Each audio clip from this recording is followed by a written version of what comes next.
thank you for that nuanced answer, because as a casual outsider, I didn't know that there was anything to it other than the mental health side, Mm. right? What was communicated. And so I didn't know it was called the twisties or getting lost and like, seeing the lights as the floor or the Mhm. water.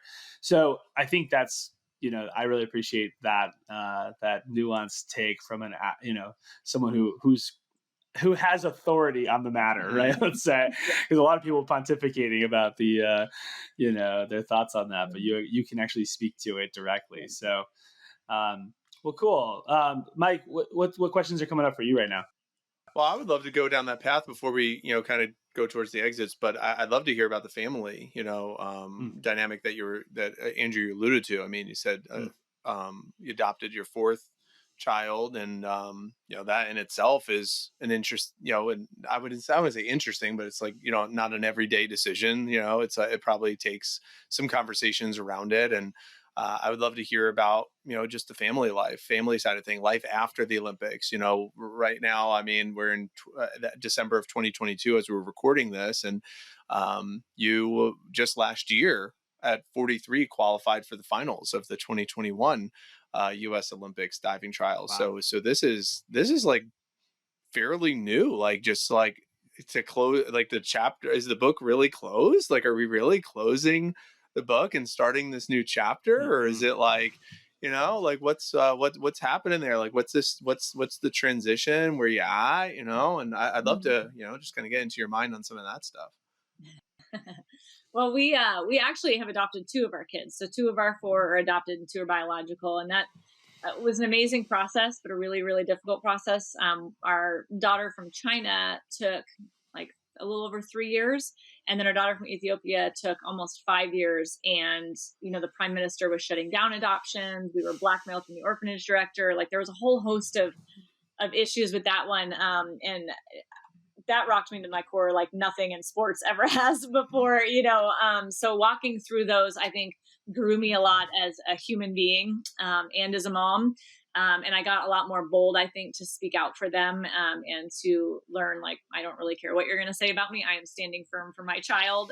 So that it's definitely grown me in a lot of different ways. Each of my kids, brings such a different perspective and a different light to the world, in our family. And so I feel like they've grown me each, in different ways, which is really cool. And just getting to watch them and what they gravitate toward, and what they're, it's just such a cool thing. Just being a parent is such a cool experience. I mean, you guys know that, and nothing quite like that. So trying to balance that with training full time when I had been mom full time for, the whole beginning of my motherhood, to all of a sudden be leaving them to go do this thing. Like it was really hard, because I'm sitting there going, I'm paying to do this. We're not even getting paid. Like I'm paying to do this, and I'm leaving my children, and I'm trying, like, what are we doing? So I constantly wrestled with that, and I was constantly worried about other people saying stuff about it, but like nobody ever did. It was really funny. I don't know why we worry so much about what other people are going to say, because like whether they say it or not, like it doesn't have to impact us. It's just what we let impact us. And so I spent a lot of my time worrying about them, which obviously took away from what I was trying to do and focusing as well. So it was a very different journey this time around. And then having that battle trying to bring her home from Ethiopia. I We were having such trouble doing that like I wasn't even in the right headspace to be training. Like I was having to lighten all of my workouts because I couldn't do the hard things because my mind was somewhere Mm. else, because we were being blackmailed by an orphanage director in Ethiopia, like all this weird stuff going on. We had to go there multiple times to get her home, and get unstuck from the courts and things like that. So there was a lot of things going on with that. We finally get her home. She would not go to my husband for a while. Like it took a long time for her to, kind of, she was 2.5, took a while for her to adjust. And we had just moved, and all these things were happening. And then I finally get back in the water to train, and I'm having all these issues with my arm. And we found out that I needed a 2-level cervical fusion in my neck. So I have a titanium plate in my neck now.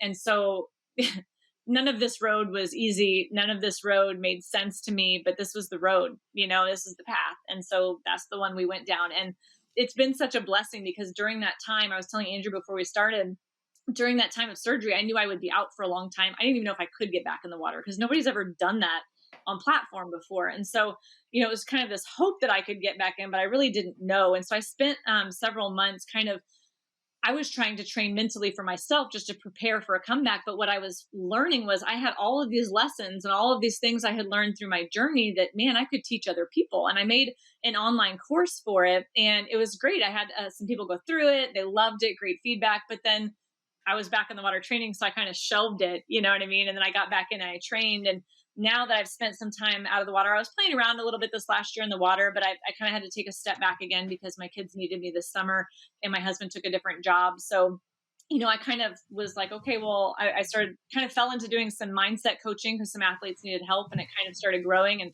now I'm bringing back my course. I'm kind of just naturally going into this different direction, but I've been so passionate about it. Like it's probably the one thing I've been really passionate about outside of diving, you know, that just really gives me such joy, like helping these people and teaching these athletes how to move forward and move past things that are terrifying, like overcoming fear and those great things that you learn, or how to prepare for a competition, you know, or how to handle like coming back from maybe a bad series of things or an injury. Like that's been a really cool process for me to walk other people through. And so I'm really trying to build that up now. And it's kind of just naturally gravitated into this new path for me. And so I'm just trying to fully embrace that. And I get a little more time with my kids and get to be more mom than I have been, I feel like, in a while. So it's been good.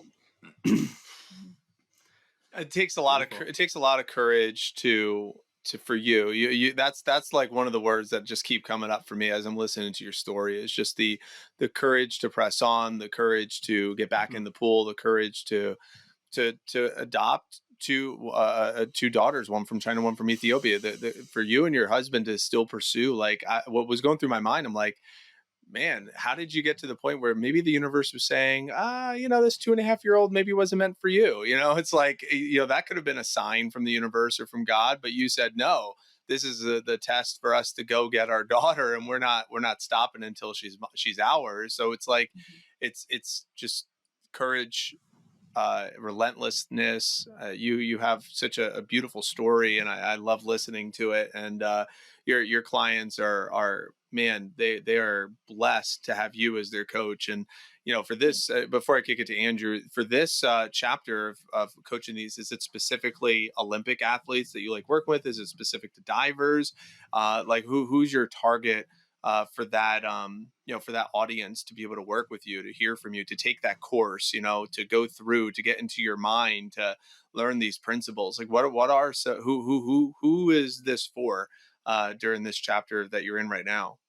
Well, the beauty of it, like, I mean, we've talked about a lot of the things, you know, they're not super hard concepts, but learning how to implement them and how to actually do them in your life and then repeat them over and over again is really, really difficult. And so I've been coaching anywhere from like 10-year-old kids up to 50-year-old women. Like it's been such a cool thing. So I've got junior athletes, I've got college age athletes, I've got Olympic athletes, and I've got professional athletes, and then I have masters athletes. So it's really cool. Really, anybody who's competitive, who has goals, who's having roadblocks or issues they want to move past, like that's really who I'm helping. It's more about their state and their journey than their age or their demographic or what sport. You know, I've got divers and runners and shooters and tennis people. Like it's really cool, the mix and the dynamic. And sometimes I have to learn a little bit more about their sport to understand how to help them better. But that's been a really cool process too. And the course really is going to be, it's an opportunity for you to go through and learn these skills on your own and hopefully be able to develop the things that I teach people, but on your own, like learn them the way I kind of learned them, you know, by example from other people.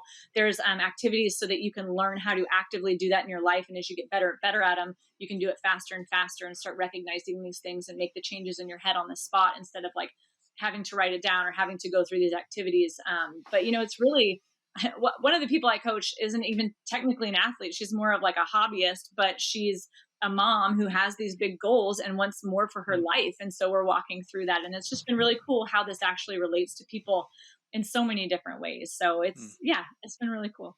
And do you want to do speaking as well? Some speaking engagements? I saw that on your website. Is that a goal to do speak? Yeah, I've been speaking since after the 2000 Olympics, and I totally hated it at the beginning, you guys. Like that was like the most mortifying thing you could ever do. I even took speech classes in college to try to get better at it, and it just made it worse. Like I just absolutely hated it. But I got on this tour in like 2005, and it was for teenage girls who can see right through you if you're not doing it right. So I had to get really good at it. And so they kind of taught me how to like walk the stage, how to get comfortable with what you're saying, how to present your talk.